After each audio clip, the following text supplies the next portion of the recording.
दृष्टि IAS classroom notes for UPSC history. इसमें हम लोग लेक्चर 6 तक देख चुके हैं। ये लेक्चर 7 है।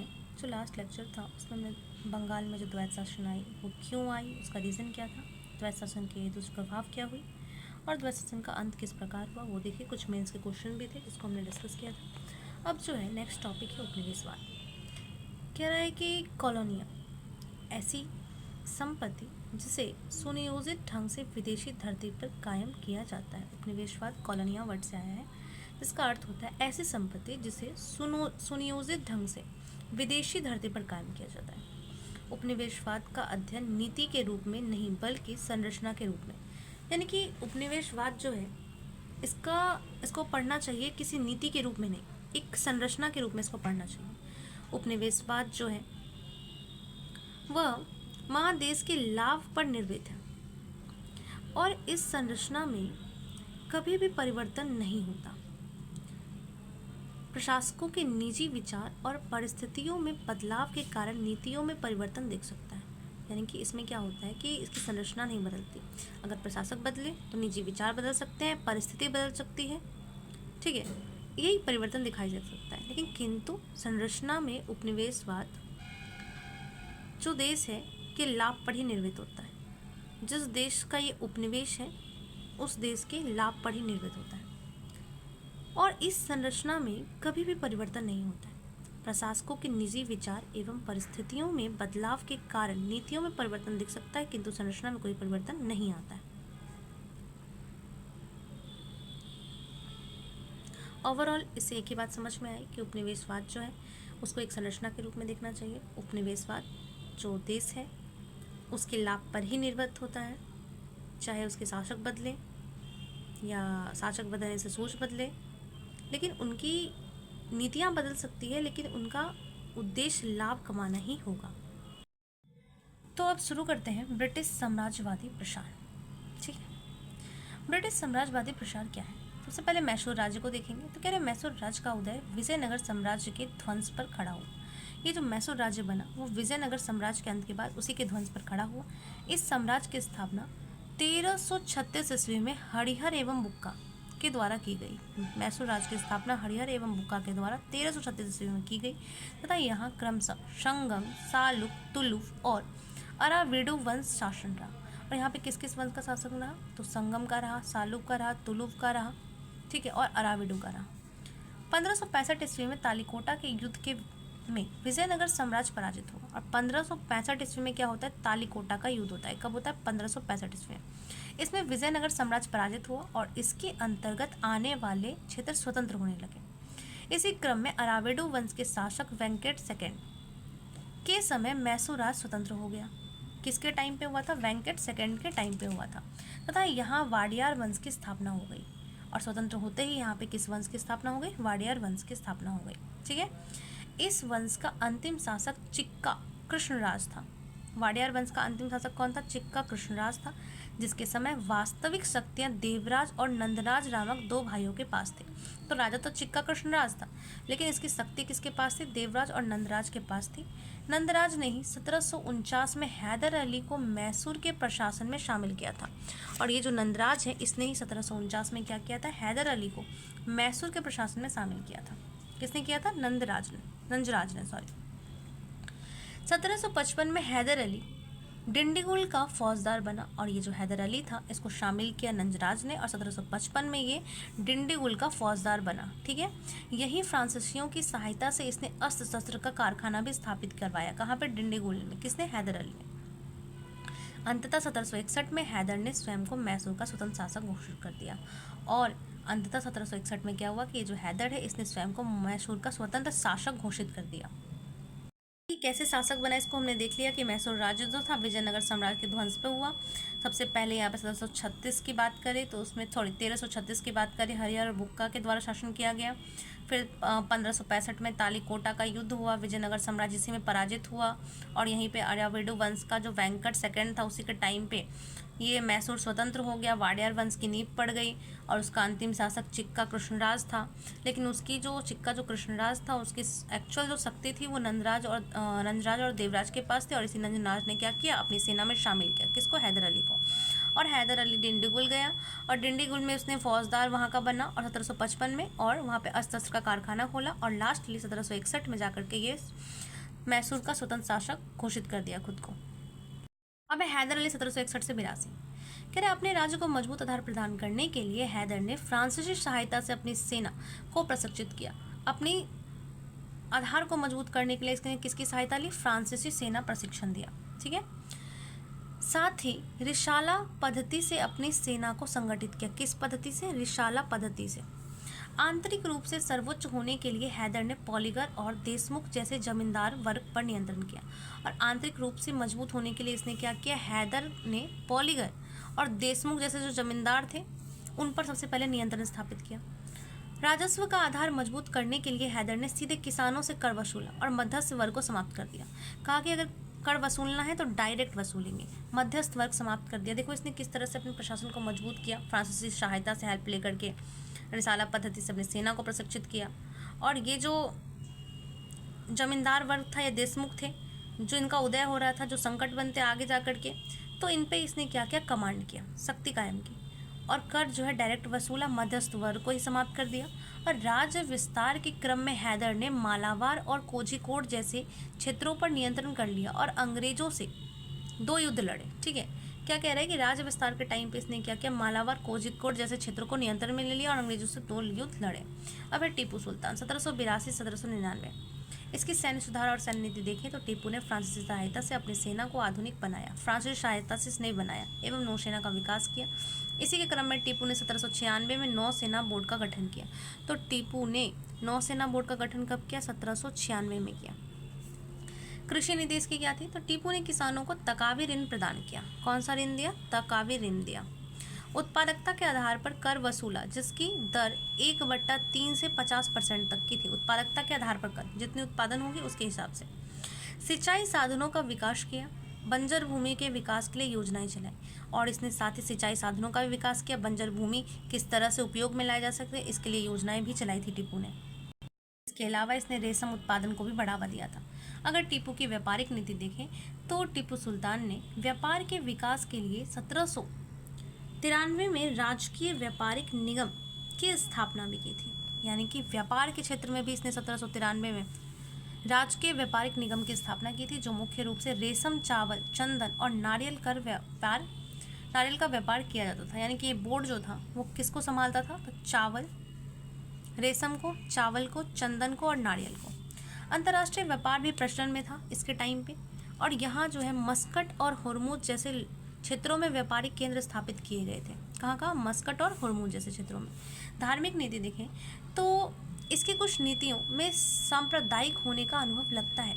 उदाहरण के लिए इसने हिंदू जमींदारों का शोषण किया और इस्लामी शासन प्रणाली लागू करने की कोशिश की, तो यहाँ पे सांप्रदायिकता दिखती है।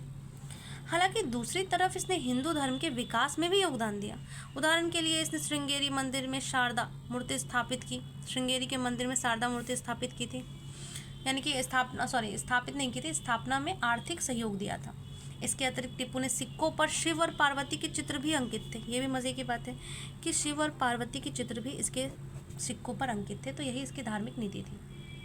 मैसूर कैसे स्वतंत्र हुआ, कैसे टीपू वहाँ का स्वतंत्र शासक बना, उसके बेटे हैदर कैसे स्वतंत्र शासक बना, उसके बेटे टीपू ने किस तरह की नीति अपनाई, इसको देखने के बाद अब समझना है हमें कि अंग्रेजों से इसका संघर्ष कैसे हुआ और क्या थे आंग्ल मैसूर संघर्ष का कारण सबसे पहले देखेंगे तो मैसूर की बढ़ती सैन्य शक्ति ने अंग्रेज़ों को भयभीत कर दिया।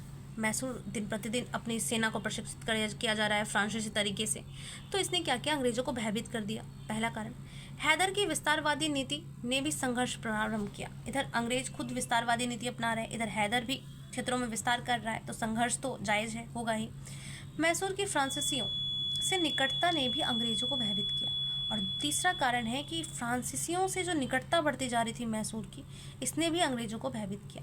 मालाबार तट पर मैसूर का नियंत्रण हो जाने से ब्रिटिश व्यापार प्रभावित हुआ और मालाबार तट पर इनका मैसूर का नियंत्रण हुआ तो ब्रिटिश व्यापार कहीं ना कहीं प्रभावित हुआ, ये भी एक कारण था। मद्रास एवं कर्नाटक की रक्षा के लिए भी अंग्रेज मैसूर राज्य पर नियंत्रण चाहते थे। अगर उन्हें मद्रास और कर्नाटक पर कमांड बना के रखना था तो उन्हें मैसूर जीतना जरूरी था, ये भी एक रीज़न था। हैदराबाद और मराठे भी मैसूर की बढ़ती शक्ति से चिंतित थे और वो भी अंग्रेजों की सहायता से इन्हें कमज़ोर करना चाहते थे। इधर इसके अगल बगल के जो क्षेत्र थे वो भी चाहते थे कि इसकी शक्ति कमज़ोर हो और वो अंग्रेजों की सहायता से शक्ति कमज़ोर करना चाहते थे और यही कुछ कारण थे जिसकी वजह से आंग्ल मैसूर संघर्ष होता है। ठीक है, अब है प्रथम आंग्ल मैसूर संघर्ष 1767 से 69। अंग्रेजों ने मैसूर राज्य के विरुद्ध हैदराबाद एवं मराठे को युद्ध के लिए मनाया, ठीक है, भड़काया और किंतु हैदर ने कूटनीतिक कुशलता दिखाते हुए हैदराबाद और मराठे को अपनी तरफ कर लिया। अंग्रेज इधर क्या करते हैं, हैदराबाद और मराठे को भड़काते हैं कि तुम लड़ो इससे, लेकिन इधर हैदर भी कमज़ोर नहीं था, उसने भी क्या किया, दिमाग लगाया और जा कर के संधि कर ली, मना लिया और अपनी तरफ कर लिया। हैदराबाद को भूभाग देने का वादा किया और कैसे मनाया, तो हैदराबाद को कहा कि हम आपको कुछ क्षेत्र देंगे एवं मराठों को 18 लाख रुपए नगद और कोलार का क्षेत्र दिया और मराठों को 18 लाख रुपए नगद और कोलार का क्षेत्र इसने दिया और इस तरह से इसने मनाया। अंग्रेज के अकेले पड़ जाने के बाद हैदर ने मद्रास पर नियंत्रण कर लिया और जब अंग्रेज अकेले पड़ गए तो हैदर ने क्या किया, मद्रास पर नियंत्रण कर लिया और अंग्रेजों का मद्रास की संधि 1772 के लिए बाध्य कर दिया और अंग्रेजों को बाध्य कर दिया मद्रास की संधि करने के लिए जो 1772 में हुई थी। ठीक है, प्रथम आंग्ल मैसूर में पलड़ा भारी किसका रहा, तो ऑब्वियस हैदर का रहा। क्यों रहा, क्योंकि अंग्रेजों ने सोचा कि हम तो हैदराबाद और मराठा की सहायता से लड़ेंगे, लेकिन तभी हैदर अली ने क्या किया, हैदराबाद को भूभाग देने का वादा कर दिया और मराठा को कहा कि हम आपको 18 लाख रुपए भी देंगे और कोलार का क्षेत्र भी देंगे और दोनों इसके साइड आ गए। फिर अंग्रेज अकेले पड़ गए, अकेले पड़ते ही ये भारी पड़ गया और मद्रास क्षेत्र जीत लिया, मद्रास की संधि के लिए बाध्य कर दिया जो 1772 में हुई थी। ये मद्रास की संधि क्या थी, तो हैदर अली ने यह संधि इंग्लैंड के राजा जॉर्ज तृतीय के नाम से की थी और ये जो संधि की थी वो जॉर्ज तृतीय के नाम से की थी। इस समय मद्रास का ब्रिटिश गवर्नर स्मिथ था और मद्रास का गवर्नर कौन था, स्मिथ था, एवं बंगाल का गवर्नर जो था वो कौन था, वेरेलेस्ट था। बंगाल का गवर्नर वेरेलेस्ट था, मद्रास का कौन था, स्मिथ था। संधि के तहत एक दूसरे को जीते हुए क्षेत्र को वापस कर दिए गए और यह तय हुआ कि तीसरी शक्ति के आक्रमण की दशा में एक दूसरे की सहायता की जाएगी। यानी कि इस संधि में यही कहा कि हमने जो एक दूसरे के क्षेत्र जीते हैं उसे वापस कर देते हैं और अगर किसी तीसरी शक्ति का आक्रमण हम पे या आप पे होता है तो हम एक दूसरे की सहायता करेंगे और यही थी मद्रास की संधि जो प्रथम आंग्ल मैसूर युद्ध में हुई थी। अब है द्वितीय आंग्ल मैसूर युद्ध 1780 से 84। थोड़ा सा देखते हैं द्वितीय आंग्ल मैसूर युद्ध क्या है, तो कह रहे पृष्ठभूमि इसकी क्या है। 1771 में जब मराठों ने मैसूर राज्य पर आक्रमण किया तब अंग्रेजों ने मैसूर को कोई सहायता नहीं की।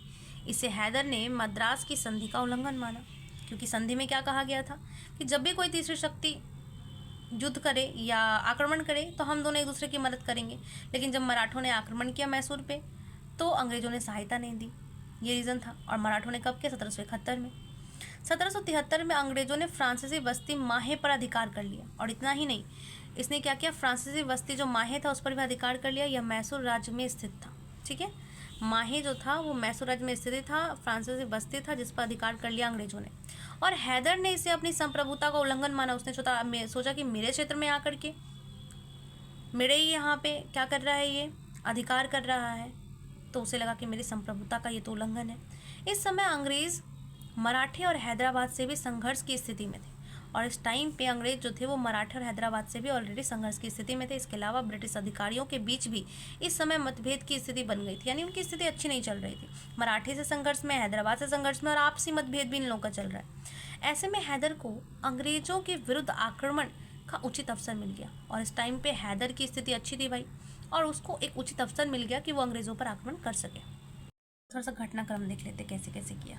तो हैदर ने ब्रिटिश क्षेत्र पर आक्रमण करते हुए 1780 में काजीवरम के युद्ध में ब्रिटिश सेनापति कर्नल वेली को पराजित कर दिया। तो हैदर ने सबसे पहले क्या किया, कहाँ पे आक्रमण किया, ब्रिटिश क्षेत्र पर 1780 में काजीवरम के युद्ध में। 1780 में कौन सा युद्ध हुआ, काजीवरम में हुआ युद्ध और ब्रिटिश सेनापति वहाँ पे कौन था, कर्नल वेली, उसको हरा दिया और अकाट पर नियंत्रण कर लिया।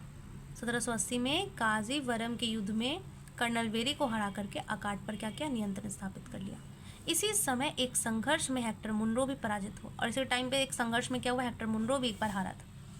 मैसूर की यह प्रारंभिक जो बढ़त थी कायम नहीं रह सकी तथा तत्कालीन ब्रिटिश गवर्नर वारेन हेस्टिंग ने और उस टाइम का ब्रिटिश गवर्नर कौन था? वारेन हेस्टिंग ने चार्ल्स आयरकूट के नेतृत्व में कलकत्ता से एक सेना भेजी। अब वो भी तो कुछ ना कुछ तो देंगे ही रिप्लाई। तो देखो यहाँ पे क्या हो रहा है।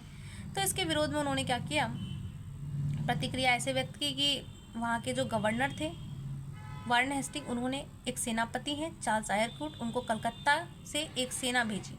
और फिर 1781 में पोर्टोनोवा के युद्ध में आयरकूट ने हैदर अली को पराजित कर दिया। और ये जो सेना आई आयरकूट की सेना, इसने 1781 में पोर्टोनोवा के युद्ध में, किस युद्ध में? पोर्टोनोवा के युद्ध में क्या किया? हैदर अली को पराजित कर दिया। और इसी वर्ष सौदिलपुर के युद्ध में भी हैदर पराजित हो गया। 2 युद्ध में लगातार पराजित हो गया, पोर्टोनोवा का युद्ध 1781 में और सौदिलपुर के युद्ध में भी ये पराजित हो गया। उधर दूसरी तरफ 1782 में हैदर अली की मृत्यु हो गई तथा टीपू सुल्तान ने यह जारी रखा। अब यहाँ पे 1782 में हैदर अली की मृत्यु हो जाती है और उसका बेटा जो था टीपू सुल्तान, वो युद्ध को जारी रखता है। वहीं अंग्रेजों ने मराठे और हैदराबाद से मित्रता स्थापित कर ली और अंग्रेज तो दिमाग लगा ही रहे थे। एट द एंड उन्होंने क्या किया, मराठा और हैदराबाद से फिर से मित्रता स्थापित कर ली। अब अंग्रेजों की शक्ति बढ़ गई तथा टीपू ने भी शक्तिशाली ढंग से युद्ध लड़ा। अंग्रेजों की तो शक्ति बढ़ गई, लेकिन यहाँ पे हैदर की मृत्यु हो गई तो कहीं ना कहीं तो घटा, लेकिन कोशिश की टीपू ने भी शक्तिशाली ढंग से युद्ध लड़ी। अंततः 1784 में मंगलोर की संधि के माध्यम से दोनों के बीच मित्रता स्थापित हो गई और लास्ट में जाकर के एक संधि होती है 1784 में, जिसका नाम है मंगलोर की संधि, जिसके द्वारा दोनों के बीच मित्रता स्थापित हो गई। एक दूसरे के जीते हुए क्षेत्र को वापस कर दिए गए और अंग्रेजों ने मैसूर की आंतरिक नीति में हस्तक्षेप न करने का वायदा किया। याद रखना है, नीति में हस्तक्षेप न करने का वायदा किया। इस समय बंगाल का गवर्नर जो था वो कौन था? वारेन हेस्टिंग था, जिस टाइम पे ये मंगलोर की संधि हुई थी। एवं मद्रास का गवर्नर कौन था? तो मैकार्टनी था। गवर्नर जनरल यहाँ पे कौन है? वारेन हेस्टिंग है और मद्रास का गवर्नर कौन है? मैकार्टनी है, जिस टाइम पे मंगलोर की संधि हुई है। दूसरा आंग्ल मैसूर युद्ध खत्म होता है और नेक्स्ट क्लास में हम लोग जो है तीसरा आंग्ल मैसूर युद्ध को देखेंगे कि तृतीय आंग्ल मैसूर युद्ध क्या था। ठीक है, नेक्स्ट क्लास में आगे बात करते हैं। Thank you.